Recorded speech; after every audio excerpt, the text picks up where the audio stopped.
Hey, I'm Terry. Welcome to another video. Handgun part 2/C. I'm going to continue the capability testing of my medieval styled black powder handgun. First of all though, I need to get a couple things out of the way. One, this video is for informational and educational purposes only. I do not advocate or recommend that anybody experiment with firearms at home. If you don't know what you're doing, they can be very dangerous. To get yourself hurt, or worse than that, you could hurt somebody else. So enjoy the videos, but please do not try any of this at home. And should you try any of this at home, you and only you are solely responsible for any consequences that may occur. Second, if you have already subscribed to this channel, thank you. We're up to 186 now, coming right along. If you haven't subscribed and you want to see more videos like this one or any of the previous videos that I've done, then please hit that subscribe and like buttons, and feel free to leave comments. To be honest, so far I have not gotten a bad comment, which is a big comment on the quality of these guys.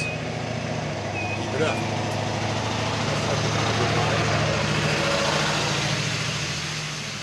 You know, the amazing thing is, I could stand out here for 30 minutes setting up everything and not a car will go by. As soon as I push that record button, everybody's got to get out and drive up and down the street. Yeah, I'm going to edit all that out. Maybe. Okay, last time I tested penetration with a solid projectile against a Douglas fir 2x6, which gave me a good estimate on range. Well, more of a guesstimate on range. Something that I need to go back and verify, need to test it again later, but just right up front, my initial guesstimate was that this would have an effective range of about 100 feet.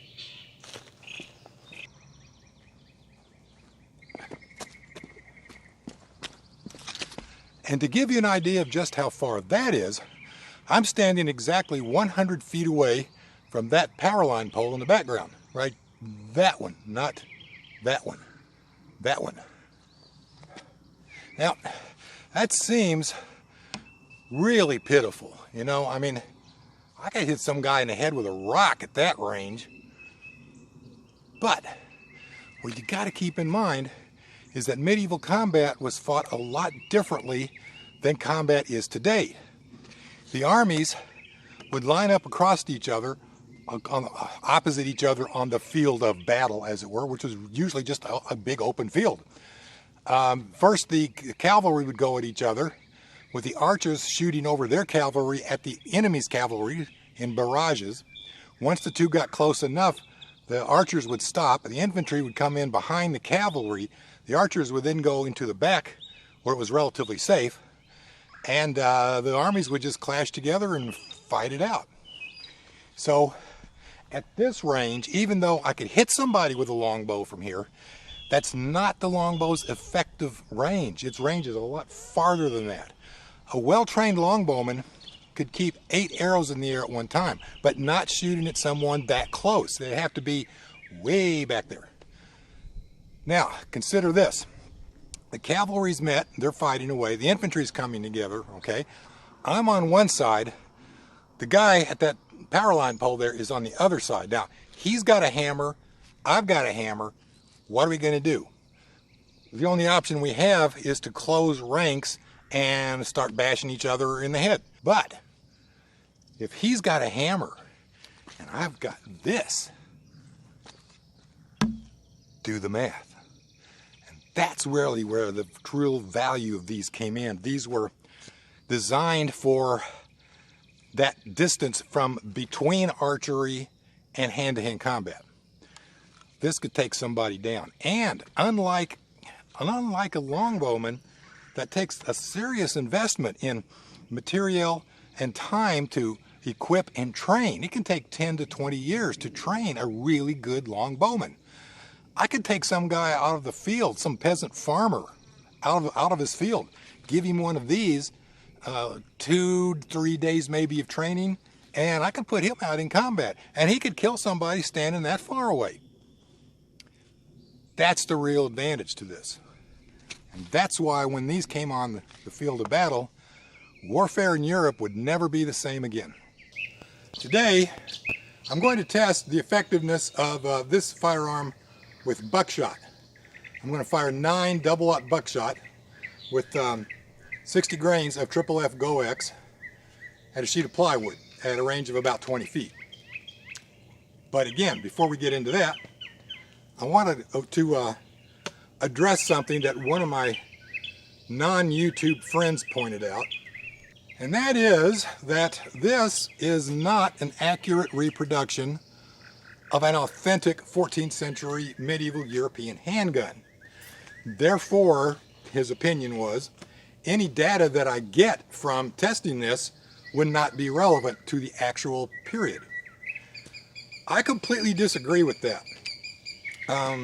First of all, there are a lot of YouTube videos showing guys shooting what appear to be historically accurate handguns of the period, of the 14th century. But my position on that is those are not accurate reproductions. First of all, they're made with modern materials. They're made out of high quality, high pressure spring steel or cast bronze, and are then machined on a lathe and or CNC machine to look like an actual artifact that has been found and is in a museum. But that's not how they made handguns in the 14th century, okay? They were cast out of bronze, or they were forged out of wrought iron. They would just take a strip of wrought iron and they would barber pole it around a mandrel and forge weld it into a barrel, or they would take iron staves and form them into a barrel and then put iron hoops around them to hold it all together. That's not what you're getting when you buy a handgun off of the internet. All right, you're getting a modern facsimile made out of good quality, modern high pressure materials that are rated for use for black powder firearms. Okay, that has no effect on the fit, form, or function of the firearm. The medieval handguns that you're seeing on these other YouTube videos function in that they load, aim, and shoot exactly like the original 14th century handguns do. In that respect, they are historically accurate because they are functioning and performing exactly like the originals. This performs exactly like a 14th century handgun also, in that it loads, aims, and shoots exactly the same. It's just like the other guns that are for sale on the internet, in that it is made out of modern materials using modern methods that were not available to the blacksmiths and gunsmiths of the period, just like the reproductions. Okay, this is a facsimile, just like the authentic looking ones are facsimiles. And there are some people who have done some very decent archaeological experiments that have actually made historically accurate handguns. So I believe that the data I gather from testing this gun out can give us a very good idea of the performance and capability of real 14th century black powder handguns. Well, that's my story and I'm sticking to it. So again, today, buckshot on plywood. Let's get to it.